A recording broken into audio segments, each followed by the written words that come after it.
देख लो स्टूडेंट्स, आज फिर से हम लोग आ गए हैं एक्सरसाइज 10.2 को लेकर, जो कि चैप्टर 10 से है। चैप्टर 10 सर्किल से आज हम लोग एक्सरसाइज 10.2 को सॉल्व करेंगे। इससे पहले हम लोग क्या किए थे, चैप्टर 1 से लेके चैप्टर 9 तक कंप्लीट कर चुके हैं। तो जो भी स्टूडेंट्स चैप्टर 1 से 9 तक का वीडियो नहीं देखे हैं वो जाके प्लेलिस्ट पर देख लो।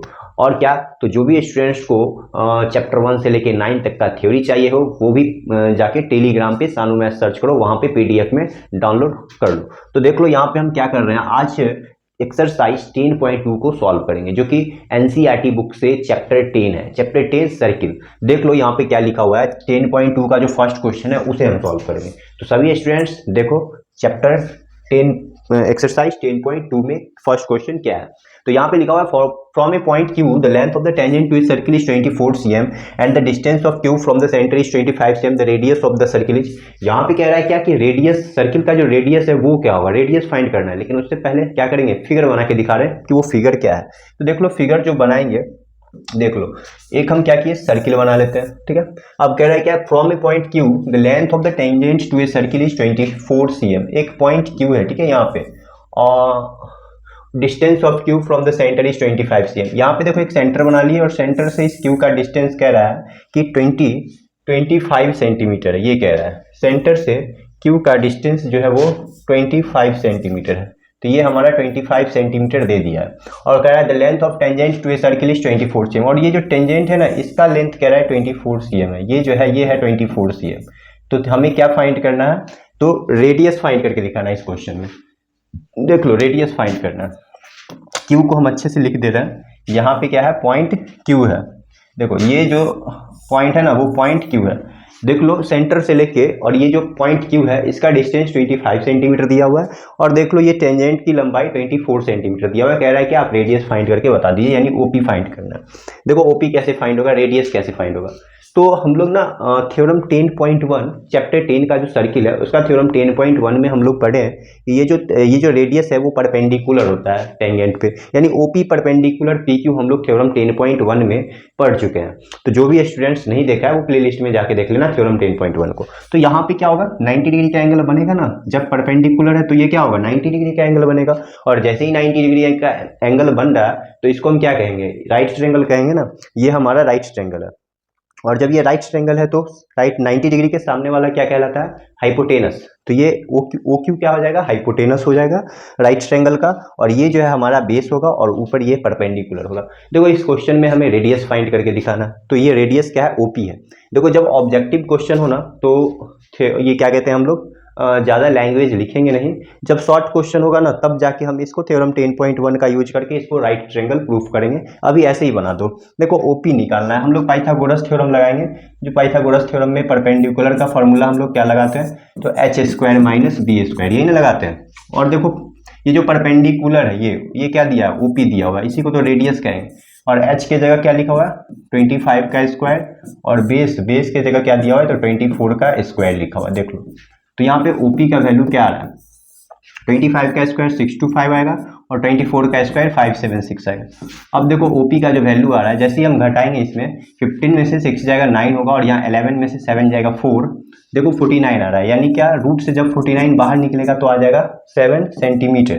तो देखो ये क्वेश्चन हमारा सॉल्व हो चुका है। 7 सेंटीमीटर देखेंगे ऑप्शन नंबर A में है। देखो क्वेश्चन नंबर फर्स्ट बन गया और इसका सही आंसर क्या होगा, तो 7 सेंटीमीटर है। तो देख लो जब ऑब्जेक्टिव रहे ना तो ऐसे ही बना देना, डायरेक्ट क्या करेंगे, परपेंडिकुलर का फॉर्मूला लगाएंगे, पाइथागोरस थ्योरम का यूज कर देंगे। लेकिन जब ये शॉर्ट क्वेश्चन में दे तो हम क्या करेंगे, पहले हम इसे थ्योरम 10.1 का यूज करके, थ्योरम 10.1 का स्टेटमेंट को लिख करके इसको 90 डिग्री ले आएंगे, फिर राइट ट्रायंगल को हम शो करके दिखा के तब जाके हम पाइथागोरस थ्योरम लगाएंगे। तब जाके ये हमारा ऐसे बनेगा। देखो OP का वैल्यू 7 आ गया, जो कि यहाँ पे दिया हुआ है। चलो हम नेक्स्ट क्वेश्चन देखते हैं। क्वेश्चन नंबर 1 सॉल्व हो चुका है, अगले क्वेश्चन पे आते हैं।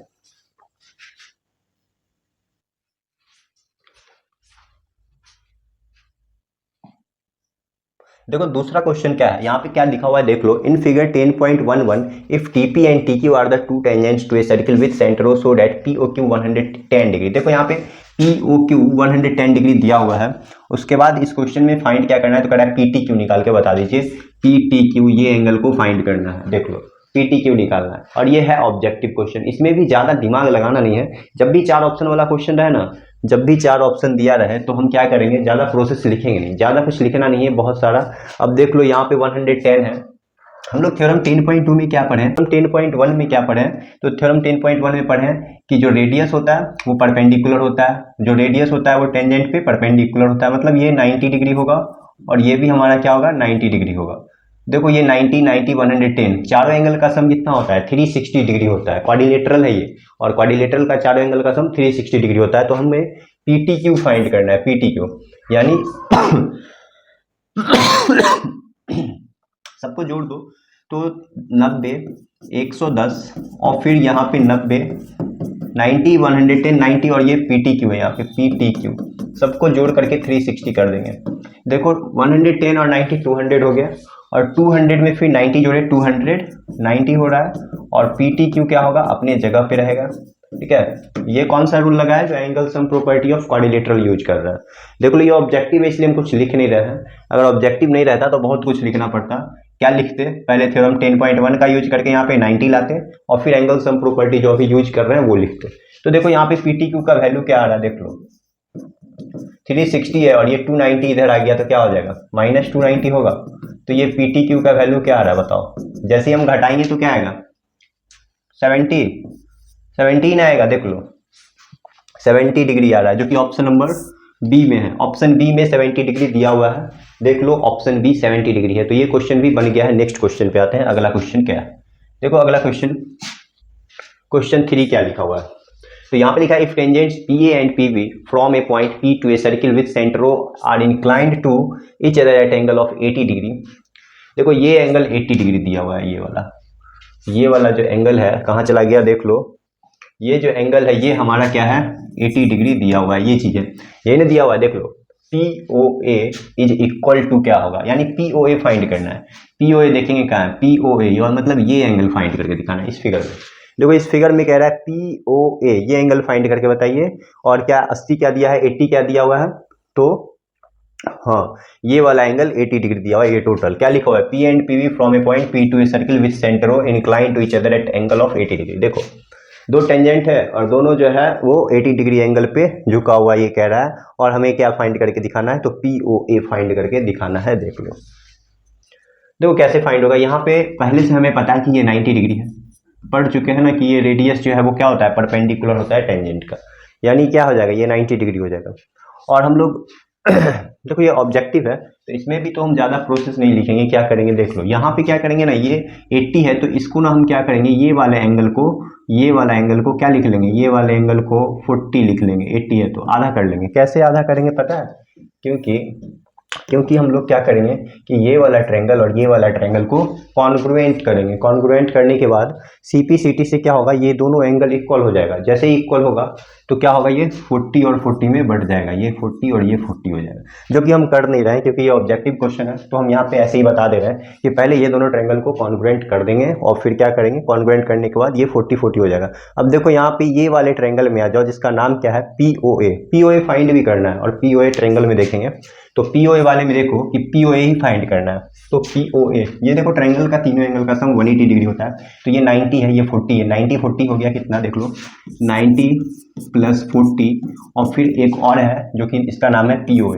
तीनों को जोड़ के क्या करेंगे ऐड करके 180 लिख देंगे ना, बताओ 180 लिख देंगे क्योंकि angle sum property of triangle use कर रहे हैं। Sum of the three angles of triangle is 180 degree होता है क्या। तो यहाँ पे क्या हो जाएगा 130 degree plus POA equal to में क्या लिखेंगे 180, फिर क्या लिख देंगे POA इक्वल टू 180 माइनस 130 लिखेंगे। तो POA का वैल्यू क्या आ रहा है बताओ, POA का वैल्यू आ रहा है 50 डिग्री। देखो 50 डिग्री का है, यहाँ पे 50 डिग्री, देखो 50 डिग्री लगा दिए। देखो ज्योमेट्री का क्वेश्चन है लेकिन ऑब्जेक्टिव है इसलिए हम ऐसे बना रहे हैं, अगर ये ऑब्जेक्टिव नहीं रहता तो इसका जो प्रोसेस था वो बहुत दूर तक जाता। तो ये हमारा हो गया कि बहुत सारा लैंग्वेज लिखा था। तो हम देख लो क्वेश्चन नंबर 3 भी सॉल्व कर दिए। नेक्स्ट क्वेश्चन आते हैं, नेक्स्ट क्वेश्चन नंबर 4 पे।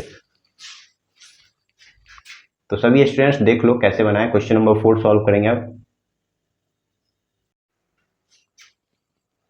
देख लो अगला क्वेश्चन क्या है, क्वेश्चन 4 देखेंगे सभी स्टूडेंट्स। क्वेश्चन 3 तो देखो इजी था, अब हम नेक्स्ट क्वेश्चन पे आ रहे हैं। यहाँ पे क्या लिखा हुआ है क्वेश्चन 4 में, तो पढ़ रहे हैं, prove that the tangents drawn at the end of diameter of a circular parallel. यहाँ पे ये कह रहा है कि जो हम सर्किल के डायमीटर के एंड पे जो टेंजेंट खींच रहे हैं वो क्या होता है, एक दूसरे के पैरेलल होता है। ये प्रूफ करके दिखाना है। देख लो, ये प्रूफ करके दिखाना है। तो सभी स्टूडेंट्स देख लो क्या करेंगे। तो हम एक सर्किल खींच लिए, इसमें क्या करेंगे, एक डायमीटर खींच दिए हैं और ये डायमीटर के एंड पे, ये एंड और ये एंड, देखो दोनों एंड पे क्या किए, एक टेंजेंट खींच रहे हैं। ये एंड पे भी टेंजेंट खींच रहे हैं और फिर ये एंड पे भी एक टेंजेंट खींच दिए। अब इस दोनों टेंजेंट जो है ना, ये दोनों टेंजेंट को पैरेलल प्रूफ करके दिखाना है। यहाँ पे यही कह रहा है कि डायमीटर का जो एंड है, ये जो हमारा डायमीटर है, नाम दे देते हैं, ये हमारा डायमीटर ए और बी और ये हमारा सेंटर ओ। देखो डायमीटर जो ए बी है, इसके दोनों एंड पे हम दो टेंजेंट खींचे और ये दोनों एक दूसरे के पैरेलल है, ये प्रूफ करके दिखाना है। देखो हम गिवन लिख लेते हैं इस क्वेश्चन का। गिवन क्या लिखेंगे, तो यहाँ पे गिवन लिखते हैं, क्या लिखेंगे, तो ए लिखेंगे a circle with centre O, ठीक है। उसके बाद क्या लिखेंगे, तो A B is a diameter, A B एक डायमीटर है, ये भी लिख लेते हैं। उसके बाद देख लो इसमें दो टेंजेंट खींचे हैं, ए बी एक डायमीटर है और दो टेंजेंट कौन कौन खींचे हैं, तो हम इसका एक ले लेते हैं सी डी ले लेते हैं, ठीक है, और इधर क्या ले लेते हैं, तो ई और एफ ले लेते हैं। देखो दो टेंजेंट ड्रॉ किए हैं, सी डी और ई एफ, क्या लिखेंगे, C D and E F are two tangent. देखो दो टेंजेंट्स हम ड्रॉ किए हैं, A C D and E F are two tangents at A and B. देखो सी डी और ई एफ दो टेंजेंट है, कहाँ है, तो ए और बी पर है, ठीक है। ये हमारा पॉइंट ऑफ कांटेक्ट है A and B, at the point of contact A and B.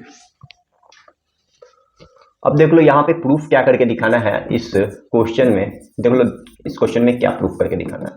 इस क्वेश्चन में जो प्रूफ करके दिखाना है वो लाना है C D parallel E F ला के दिखाना है। देखो C D parallel E F लाना है, ये हमें प्रूफ करना है। चलो प्रूफ करते हैं, C D parallel E F कैसे होगा, तो C D parallel E F कैसे होगा ये प्रूफ करना है। देखो कैसे होगा।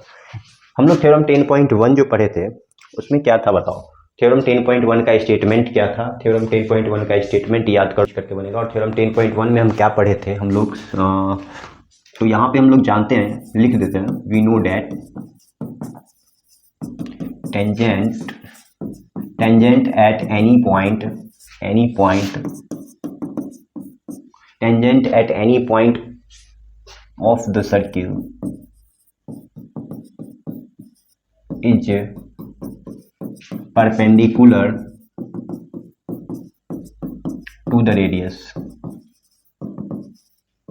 through the point of contact। देखो ये स्टेटमेंट था, हम लोग पढ़ चुके हैं, किसमें पढ़े हैं, तो थ्योरम 10.1 में पढ़े हैं, सर्किल चैप्टर में।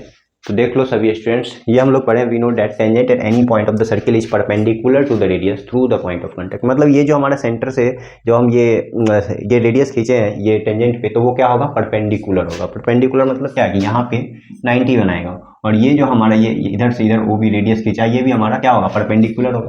इसका कहने का मतलब यही है, ठीक है।